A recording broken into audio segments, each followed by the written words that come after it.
कामदेव के नामों का निर्देश, उसका रति के साथ विवाह तथा कुमारी संध्या का चरित्र, वशिष्ठ मुनि का चंद्रभाग पर्वत पर उसको तपस्या की विधि बताना।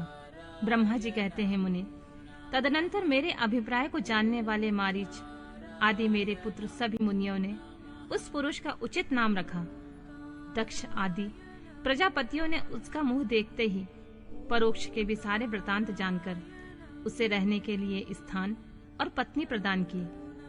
मेरे पुत्र मारीच आदि द्विजों ने उस पुरुष के नाम निश्चित करके उससे यह युक्तियुक्त बात कही। ऋषि बोले, तुम जन्म लेते ही हमारे मन को भी मथने लगे हो, इसीलिए लोक में मम्मत नाम से विख्यात होगे।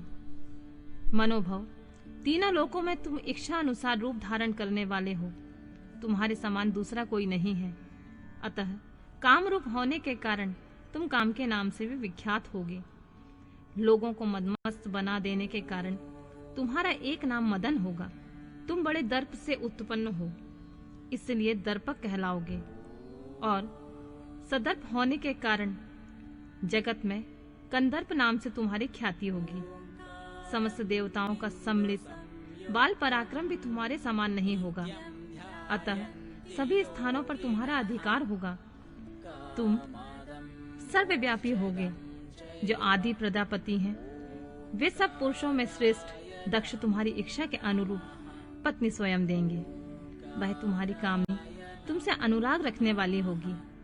ब्रह्मा जी ने कहा, मुने, तदनंतर मैं वहां से आदर्श हो गया। इसके बाद दक्ष मेरी बात का स्मरण करके कंदर्प से बोले, कामदेव, मेरे शरीर से उत्पन्न हुई यह कन्या सुंदर रूप और उत्तम गुणों से सुशोभित है। तुम इसे अपनी पत्नी बनाने के लिए ग्रहण करो। यह गुणों की दृष्टि से सर्वथा तुम्हारे योग है। मां तेजस्वी मनोभव, यह सदा तुम्हारे साथ रहने वाली तथा तुम्हारी रुचि के अनुसार चलने वाली होगी।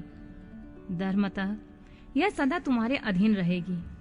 ऐसा कहकर दक्ष ने अपने शरीर के पसीने से प्रकट हुई उस कन्या का नाम रति रखकर उसे अपने आगे बैठाया और कंदर्प को संकल्प पूर्वक उसे सौंप दिया। नारद, दक्ष की यह पुत्री रति बड़ी रमणीय और मुनियों के मन को भी मोह लेने वाली थी। उसके साथ विवाह करके कामदेव को भी बड़ी प्रसन्नता हुई। अपनी रति नामक सुंदरी स्त्री को देखकर उसके हाव भाव आदि से अनुरंजित हो कामदेव मोहित हो गया। तात उस समय बड़ा भारी उत्सव होने लगा, जो सबके सुख को बढ़ाने वाला था।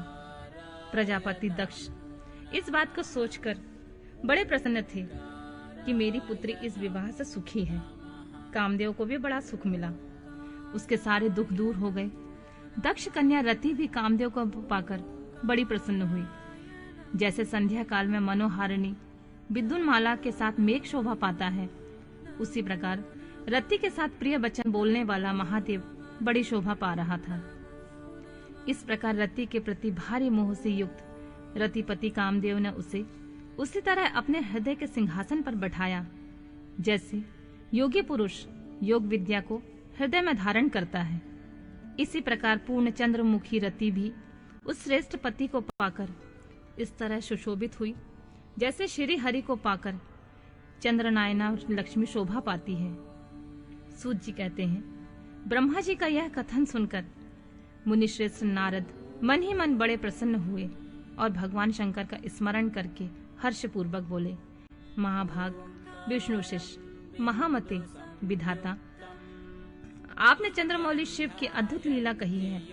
अब मैं यह जानना चाहता हूँ कि विवाह के पश्चात जब कामदेव प्रसन्नता पूर्वक अपने स्थान को चला गया, दक्ष भी अपने घर को पधारे तथा आप और आपके मानस पुत्र भी अपने अपने धाम को चले गए, तब पितरों को उत्पन्न करने वाली ब्रह्म कुमारी संध्या कहाँ गई? उसने क्या किया? किस पुरुष के साथ उसका विवाह हुआ? संध्या का यह सब चरित्र विशेष रूप से बताइए। ब्रह्मा जी ने कहा, मुने, संध्या का यह शुभ चरित्र सुनो, जिसे सुनकर समस्त कामनियां सदा के लिए सती साध्वी हो सकती हैं। वह संध्या जो पहले मेरी मानस पुत्री थी, तपस्या करके शरीर को त्याग कर मुनि श्रेष्ठ मेघातिथि की बुद्धिमती पुत्री होकर उत्तम व्रत का पालन करके उस देवी ने ब्रह्मा विष्णु और महेश्वर के कहने से श्रेष्ठ व्रतधारी महात्मा वशिष्ठ को अपना पति चुना। वह सौम्य स्वरूप देने वाली देवी तथा सबकी वंदनीय और पूजनीय श्रेष्ठ पतिव्रता के रूप में विख्यात हुई। नारद जी ने पूछा, भगवान, संध्या ने कैसे, किस लिए और कहाँ तप किया? किस प्रकार शरीर त्याग कर वह मेघातिथि की पुत्री हुई? ब्रह्मा, विष्णु और शिव, इन तीनों देवताओं के बताए हुए श्रेष्ठ व्रतधारी महात्मा वशिष्ठ को उसने किस तरह अपना पति बनाया? पितामह, यह सब मैं विस्तार के साथ सुनना चाहता हूँ। अरुंधति के इस कौतूहल पूर्ण चरित्र को आप यथार्थ रूप में वर्णन कीजिए। ब्रह्मा जी ने कहा, मुने, संध्या के मन में एक बार सकाम भाव आ गया था। इसलिए उस साध्वी ने निश्चय किया कि वैदिक मार्ग के अनुसार मैं अग्नि में अपने इस शरीर की आहुति दे दूंगी। आज से इस भूतल पर कोई भी देहधारी उत्पन्न होते ही काम भाव से युक्त ना हो। इसके लिए मैं कठोर तपस्या करके मर्यादा स्थापित करूंगी। तरुणावस्था से किसी पर भी काम का प्रभाव नहीं पड़ेगा, ऐसी सीमा निर्धारित करूंगी। इसके बाद इस जीवन को त्याग दूंगी। मन ही मन ऐसा विचार करके संध्या चंद्रभागा नामक उस श्रेष्ठ पर्वत पर चली गई, जहां से चंद्रभागा नदी का प्रादुर्भाव हुआ। मन में तपस्या का दृढ़ निश्चय लेकर संध्या उस श्रेष्ठ पर्वत को गई हुई जानकर मैंने अपने समीप बैठे हुए वेद वेदांगों के पारंगत विद्वान, सर्वज्ञ, जितात्मा और ज्ञान योगी पुत्र वशिष्ठ से कहा, बेटा वशिष्ठ, मन तपस्विनी संध्या तपस्या की अभिलाषा से चंद्रभागा नामक पर्वत पर गई है। तुम जाओ और उसे विधि पूर्वक दीक्षा दो। तात, वह तपस्या के भाव को नहीं जानती है, इसलिए जिस तरह तुम्हारे यथोचित उपदेश से उसे अभीष्ट लक्ष्य की प्राप्ति हो सके, वैसा प्रयत्न करो। नारद, मैंने दया पूर्वक जब वशिष्ठ को इस प्रकार की आज्ञा दी, तब वे जो आज्ञा कहकर एक तपस्वी ब्रह्मचारी के रूप में संध्या के पास गए। चंद्रभागा पर्वत पर एक देव सरोवर है, जो जलाशयोचित गुणों से परिपूर्ण हो मानसरोवर के समान शोभा पाता है। वशिष्ठ ने उस सरोवर को देखा। उसके तट पर बैठी हुई संध्या पर भी दृष्टिपात किया। कमलों से प्रकाशित होने वाला वह सरोवर तट पर बैठी हुई संध्या से उपलक्षित हो उसी तरह सुशोभित हो रहा था, जैसे प्रदोष काल में उदित चंद्रमा और नक्षत्रों से युक्त आकाश शोभा पाता है। सुंदर भाव वाली संध्या को वहां बैठी देख मुनि ने कौतूहल पूर्वक उस ब्रह्मोल्लित नामक सरोवर को अच्छी तरह से देखा।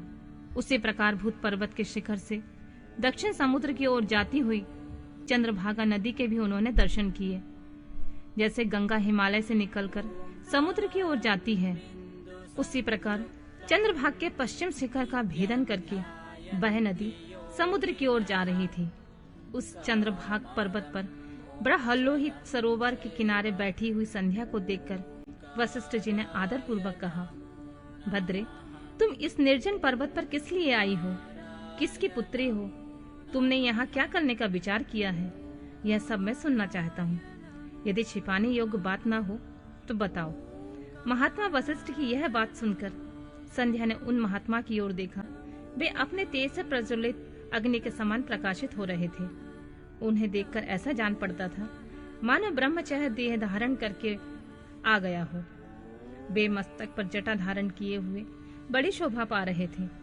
संध्या ने उन तपोधन को आदर पूर्वक प्रणाम करके कहा, ब्राह्मण, मैं ब्रह्मा जी की पुत्री हूँ।